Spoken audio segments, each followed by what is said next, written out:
পররাষ্ট্রমন্ত্রী ডক্টর খলিলুর রহমান বলেছেন, দক্ষিণ এশীয় আঞ্চলিক সহযোগিতা সংস্থা সার্ক কার্যক্রম পুনরায় সচল ও গতিশীল করতে পররাষ্ট্র মন্ত্রণালয় একটি সমন্বিত ও বহুমাত্রিক অ্যাকশন প্ল্যান প্রস্তুতের পরিকল্পনা করছে। তিনি বলেন, সার্কভুক্ত দেশগুলোর মন্ত্রী ও প্রতিমন্ত্রী পর্যায়ের দ্বিপক্ষীয় আলোচনা এবং বৈঠকগুলোতে সার্কের পুনর্জাগরণের বিষয়টি অত্যন্ত গুরুত্বের সাথে মূল এজেন্ডা হিসেবে উত্থাপন করা হচ্ছে।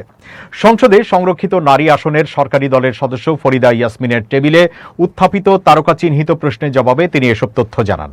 পররাষ্ট্রমন্ত্রী জানান, সার্কের মহাসচিবের সাম্প্রতিক বাংলাদেশ সফরকালে সংস্থাটির স্থবিরতা কাটিয়ে এটিকে পুনরুজ্জীবিত করতে আরও সক্রিয়, দৃশ্যমান ও বাস্তবমুখী পদক্ষেপ গ্রহণের জন্য পরামর্শ ও তাগিদ দেওয়া হয়েছে।